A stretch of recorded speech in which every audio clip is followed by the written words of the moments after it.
大家好，欢迎来到简无界京派剪纸课堂，我是丽君老师。今天这堂课呢，我们来剪的这个动物呢，大家应该很熟悉啊。虽然它在我们的实际生活中呢，并不存在啊。这是一条龙。那么龙呢，在中国古代神话中呢，是一种动物啊，但是呢，它跟这个凤凰、麒麟等是并列为祥瑞的啊。虽然这三个动物都在实际生活中不存在啊，但是它的吉祥寓意啊是非常好的。那么龙呢，也是中华民族的象征之一。我们都说我们是龙的传人嘛，啊，那相传呢，龙是能飞行的啊。你看，这也是一条在飞行的龙。那它善变化，会呼风唤雨啊。在古代呢，也是主要寓意着皇权，就是皇家的这个权利啊。那么龙呢，吉祥寓意呢，也是象征着吉祥、喜庆、团结啊、进取、腾飞等。我们老说腾飞的巨龙啊。那么今天呢，我们就来剪这样一条龙。我们呢，先裁好2张纸啊。看整个这个龙是一个横向长的一个方向。那么我们裁好2张纸以后呢，待会儿可以剪一个对脸的龙啊。那我们就把这2张纸，看颜色啊都朝里，颜色都朝里，然后呢，把这个图样附上。整个这个图样附上以后，我们把它钉好。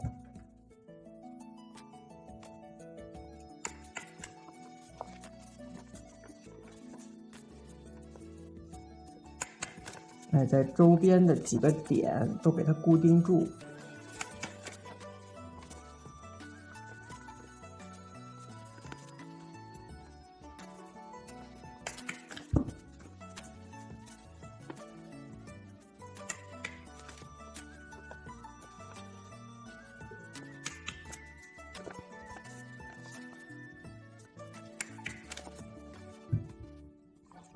好，固定完以后呢，我们把周边这些没用的面积给它剪掉。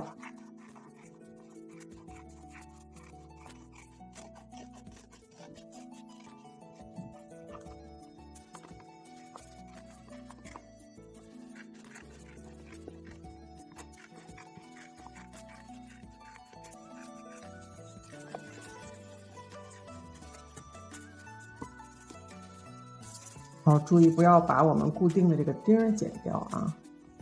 好，这样剪完以后呢，我们就可以来开始剪制了啊。先从最小的这个镂空开始，看在龙的鼻子这里啊，有一个小的3角形的镂空。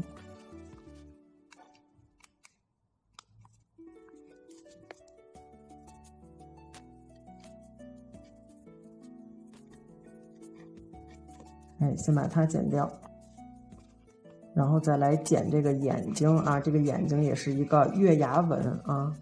我们在画的时候呢，就是大圆套小圆的方法啊，我们在临摹课里会讲到。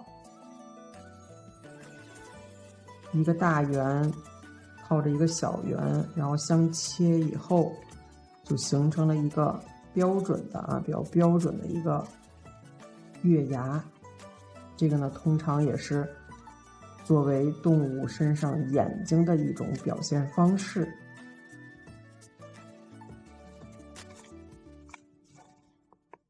这个我们在设计一些动物的时候啊，都可以适时的用上。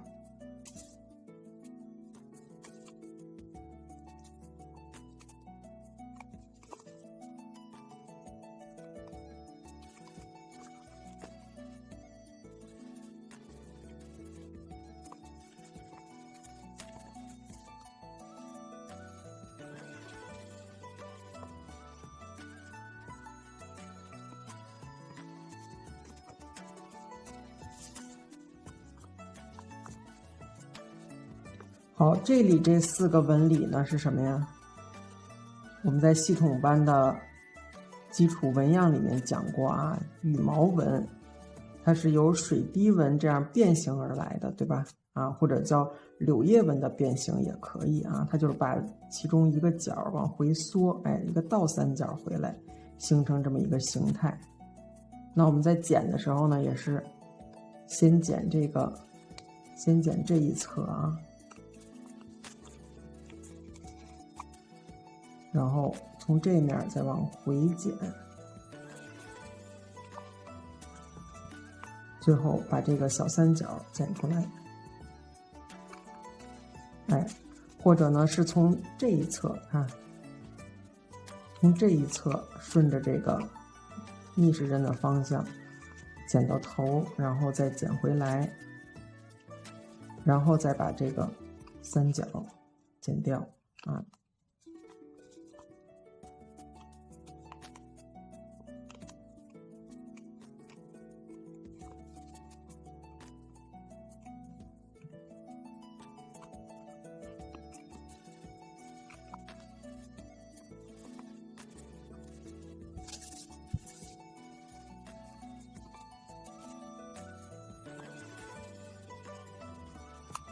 这就是我们羽毛纹的一个剪的方法，把这个小尖儿留到最后啊，把这个倒三角留到最后，然后就是身上，看身上是有很多什么呀？哎，也是小的月牙纹组成的啊。我们可以先把这一侧看，把这一侧上的都给它逆时针剪出来，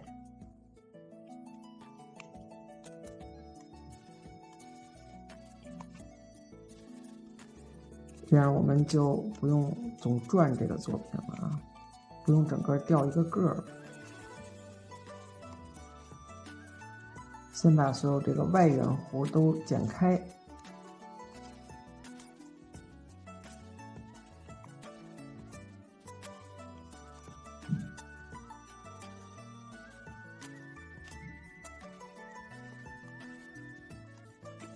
哎，这个时候再转过来往回剪。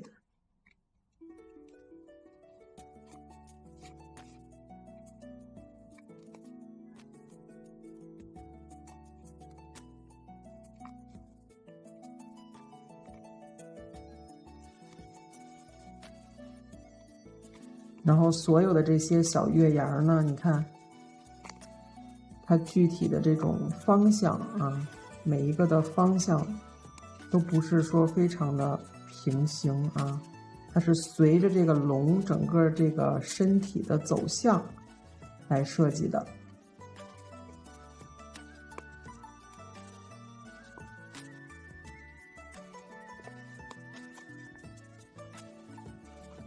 然后再剪这一段身上的这个月牙儿。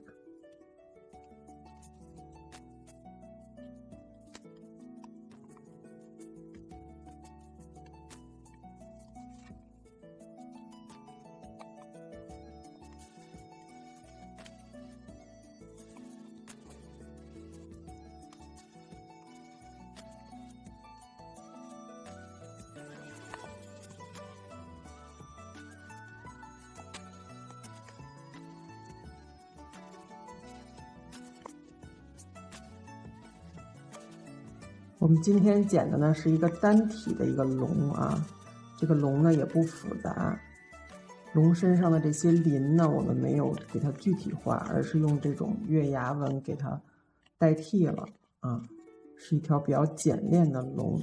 这个龙呢也是在艺术表现里面是比较常被人们应用的，因为它的寓意很好啊。刚才我们说到它有很多的吉祥寓意。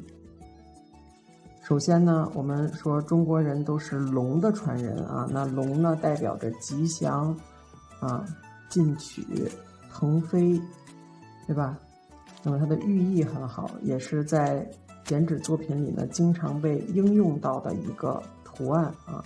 它可以进行一些组合，比如说它跟凤凰啊，刚才我们说到凤凰呢跟龙组合呢，就可以组成什么呀？龙凤呈祥，对吧？也是在结婚的这个场景啊，我们经常用到的。龙呢，它的这个龙的性别跟凤凰啊是不一样的。那凤凰呢就代表女性，龙呢代表男性啊。所以呢，在结婚的时候呢，我们通常用龙凤呈祥来表达对两个人结合在一起的一个美好的祝福，还有一个象征。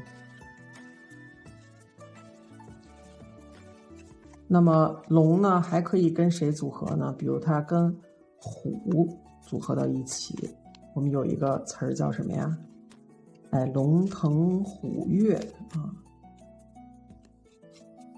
然后如果是两条龙呢？两条龙，通常我们就会把两条龙的中间呢有一颗珠子存在，这叫什么呀？二龙戏珠。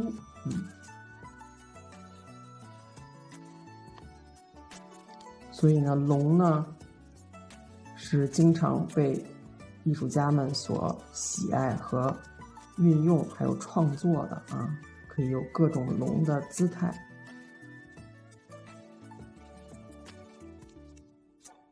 今天我们剪的这个呢，也是一条比较简单的龙啊。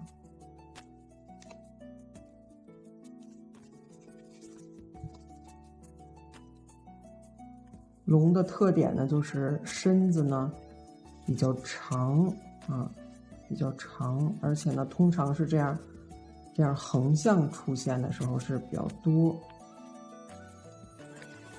然后身体呢是整个呈一个曲线型，会比较常见。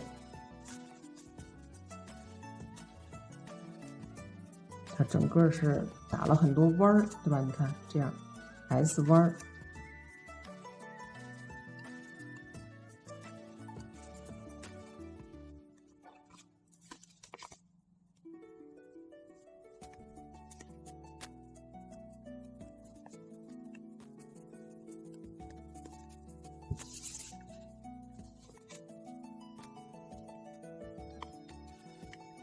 龙呢也是古代图腾啊，一种图腾。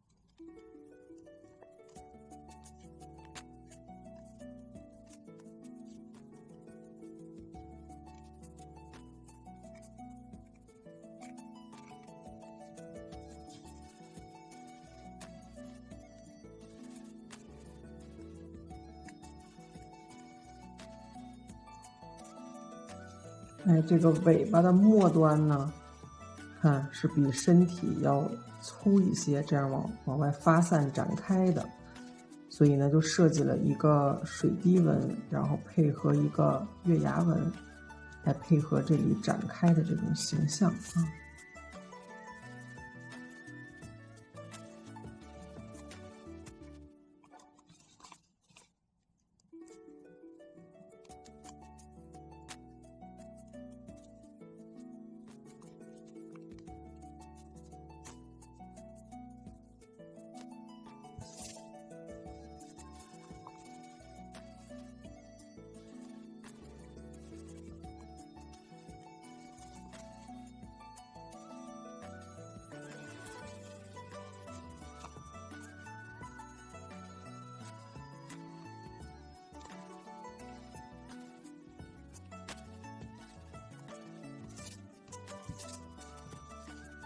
这里是前半段身子和中段身子交接的这个地方啊。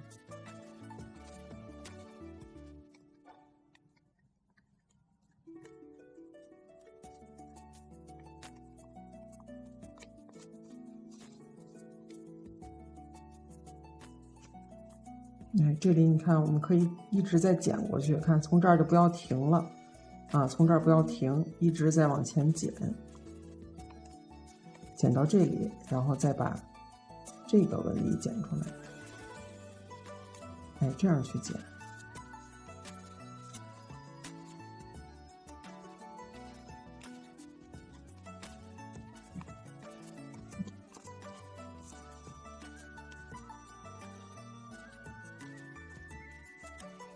哎，这里也是可以继续往前剪啊，然后再把这个我们也叫锯齿纹啊，把这一侧的锯齿纹剪掉。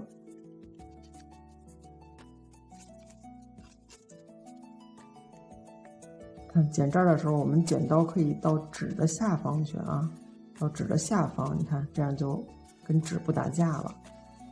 把这一剪刀打开，然后再顺着这个往回剪，然后再把对侧的这个剪出来。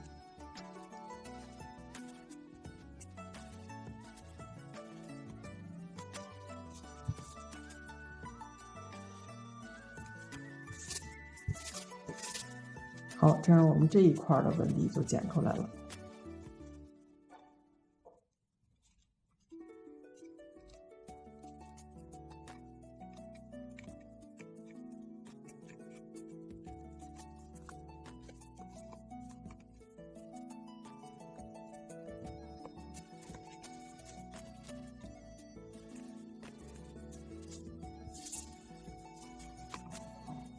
然后就是爪子这里啊，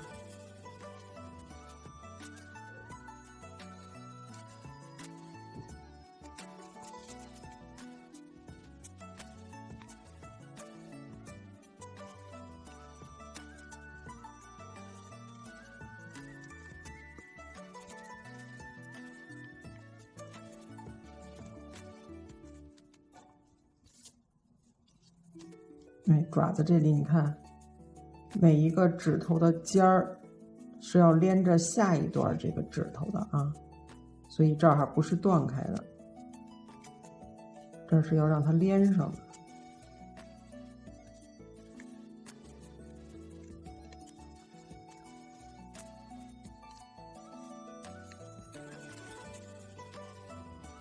这个地方剪的时候就要小心一点，别让它断掉。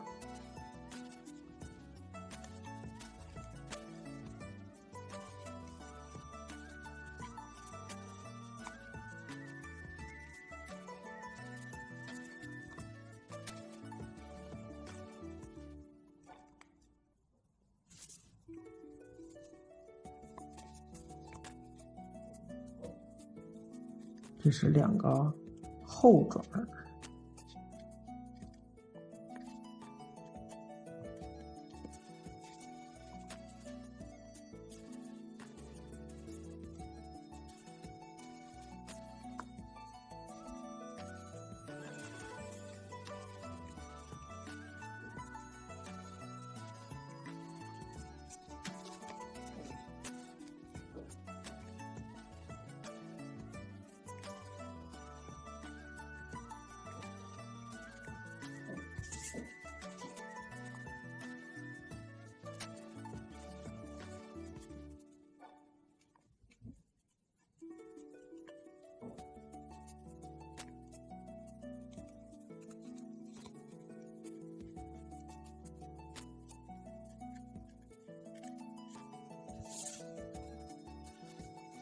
然后来到前爪这儿啊，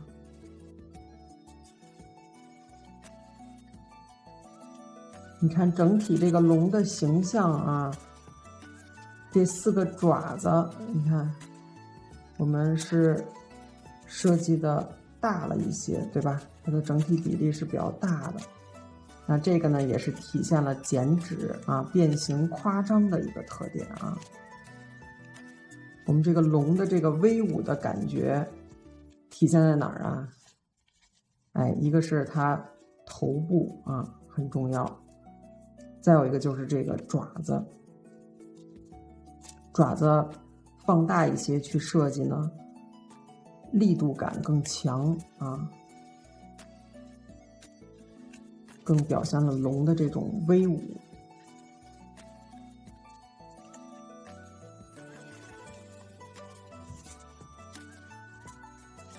所以我们说这个京派剪纸呢，虽然是这个逼真象形为主啊，但是它同时呢又兼顾了变形夸张。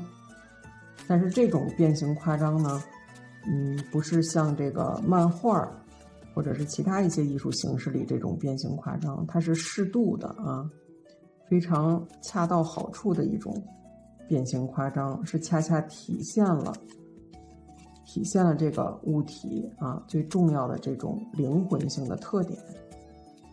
这个时候我们给它做变形夸张以后，就会强调它这种特点啊，表现力更强。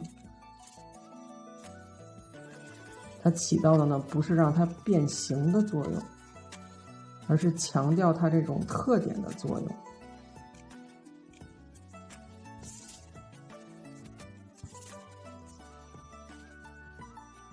像这里呢，我们就不从这儿下剪刀了啊，因为下剪刀这一段看它是顺时针的一个弧线，我们可以从这里啊，从这里半截开始，因为这样它正好是一个逆时针的弧线方向，我们可以从这儿下剪刀，然后剪一圈下来。哎，我们所有镂空的形状都去找到一个你顺手的方向啊，一个是顺手，二呢就是这个剪刀跟纸张之间不打架啊，这是你下剪刀的一个位置的原则。那么如何能找的比较准确呢？比较恰到好处呢？这个就是需要你常年的坚持，然后积累这些经验啊。剪的过程中呢，你跟纸还有剪刀啊会做一个互动，会有一个体会。那剪多了，你就知道这个剪子从哪儿下剪刀，然后怎么样一个走向是比较顺手的啊，剪出来是比较顺滑的、顺畅的。所以呢，我们日常就是多去剪，才能积累这些经验。那其实呢，你看剪纸呢，跟我们这个医院里的医生看病是一个道理，对吧？包括你做其他所有的事情，就是你见得多了啊，见得多了，做得多了，你就积累了很多的经验啊。这个呢，也是我们剪得多了，见识的多了，体会的多了啊，你自然剪刀下的功夫呢，就能慢慢练出来啊。你要总是不剪，那手就生了，对吧？3日不练手生，是不是有这么一句话？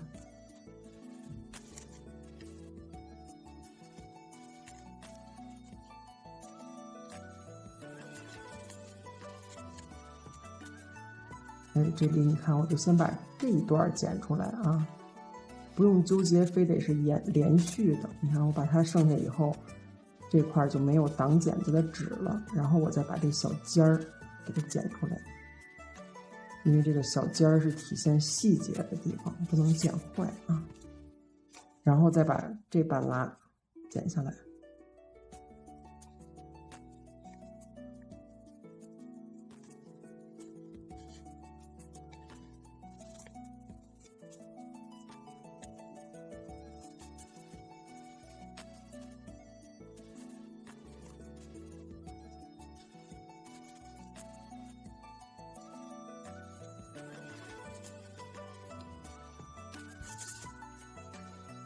好，这样来看一下，我们基本上所有涉及到掏剪的镂空的地方都已经剪出来了啊。然后接下来呢，哦，这儿还有一个，看这儿还有一个，把这一块再剪完，这也是个需要掏剪的地方啊。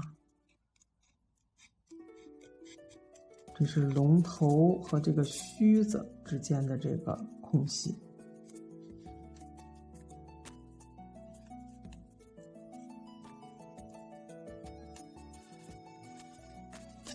好，这样再观察一下啊，要看细一点，所有的镂空都剪完。我们再进行搜边儿啊。好，这回应该是都剪完了。好，搜边呢也是找到这种比较复杂的边缘啊，我们来剪。可以从这儿下剪刀，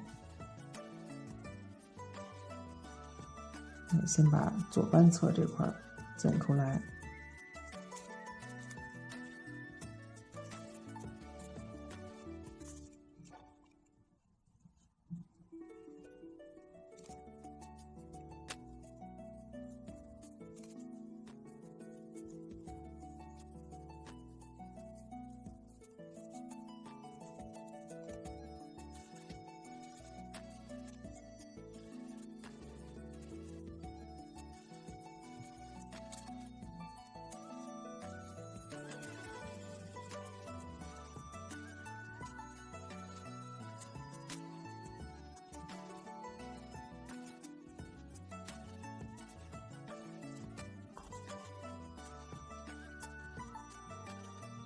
好，剪到这儿，你看我也可以不往回拐，对吧？不往回拐，我顺着这个继续把它往前剪。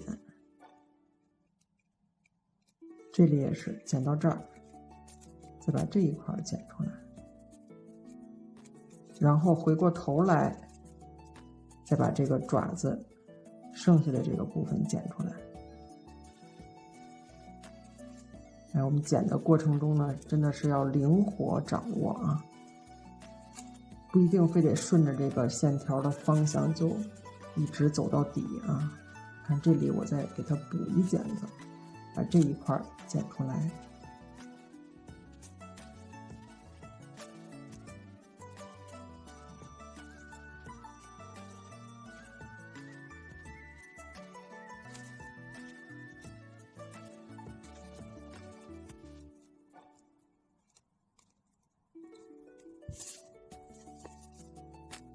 好，这里我把没用的这部分剪掉啊。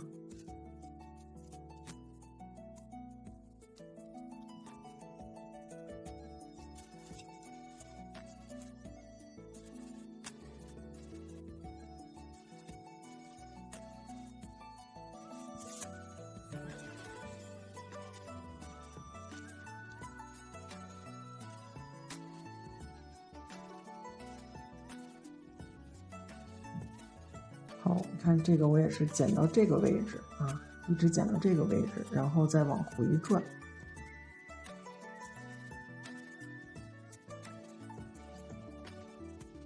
剪到这儿以后呢，我再把这个尖儿，你看，从外再往里剪，哎，这样就很顺畅了啊。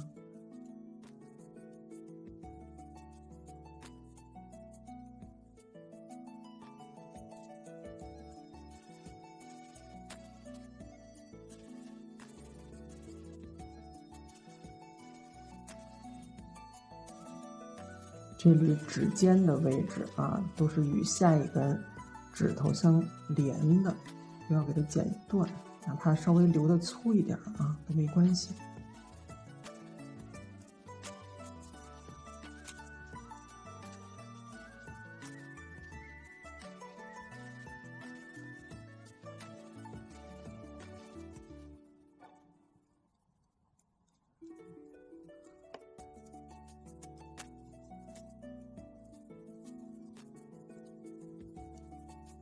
这个龙须的位置也是比较细的啊，这个剪的时候要慢一点。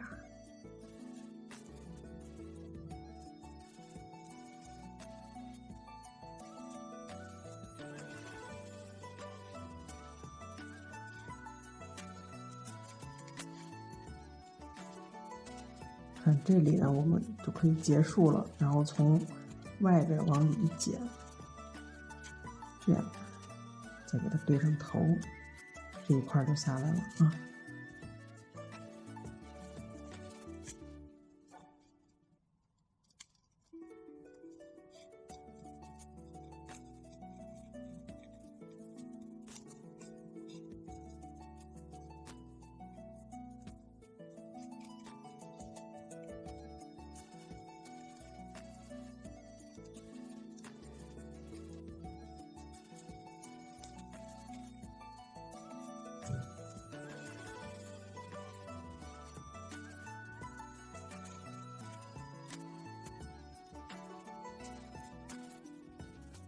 这个龙的外轮廓呢，你看基本上就都是锯齿纹多一些啊，我们都可以从外往里剪，这样。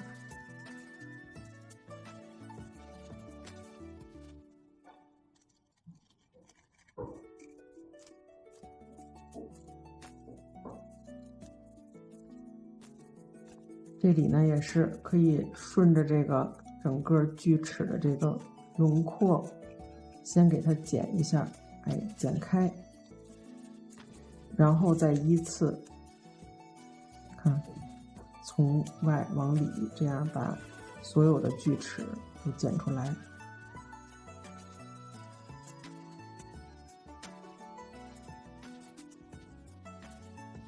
这所有的锯齿的线条啊，都是一个弧线啊，不是直线。这个细节要注意到，不要咔嚓一剪子就求痛快、求快了，细节没了。哎，都是有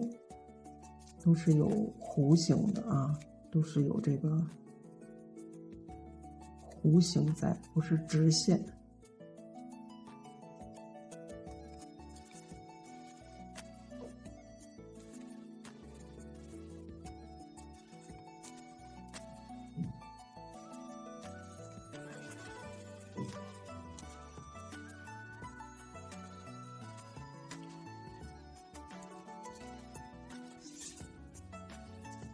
看尾巴的这里呢，同样还是锯齿纹，我们也可以把它沿着这一圈儿，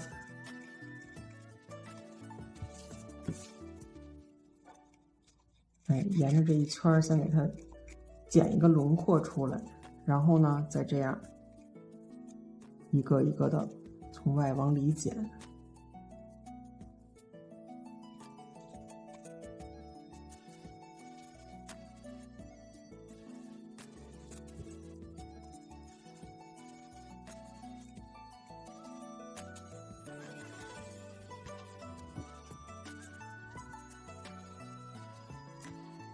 这每一个线条呢，也都是弧线啊，它是有弧度的。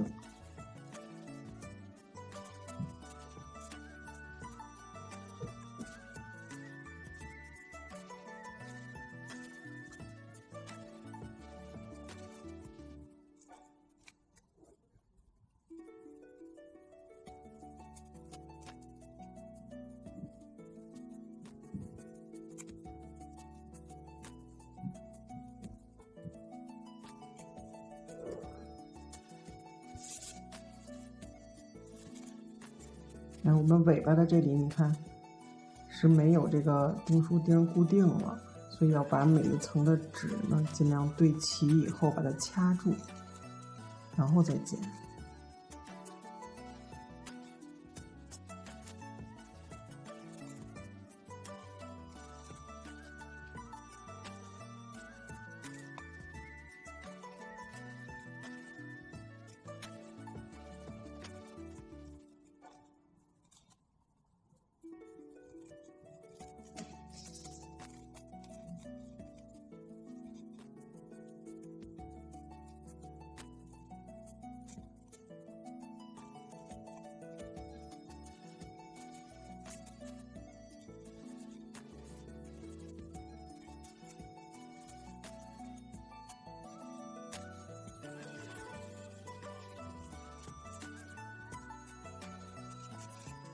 我们再来把这个爪子的位置剪完啊。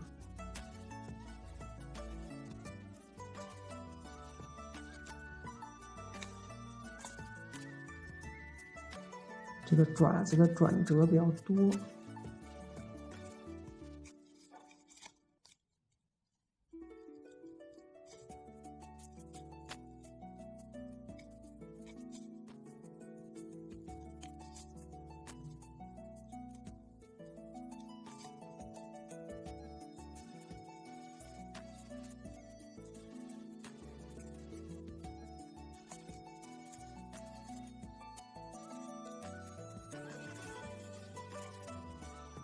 这里碍事儿的，我们就先给它剪掉，都是比较灵活的啊，过程中灵活掌握。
好，差最后一点了啊，我们要把这个纸掐住，不要让它几层错位了。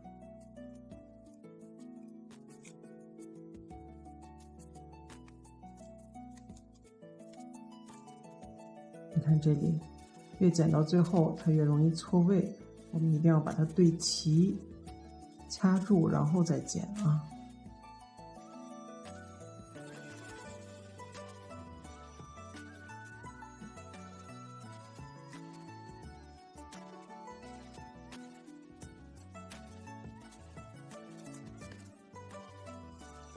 好，这样我们这个龙呢就剪完了，我们可以打开来看一下啊，看看巨龙腾飞的样子。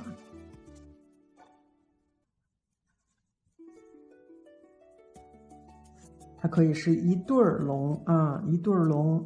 我们最初的时候把颜色对在一起，2张纸，然后剪出来，打开以后呢，就是一个对脸的龙，一对儿龙啊。这就是今天呢我们学的这个龙的图案，大家回去多练习。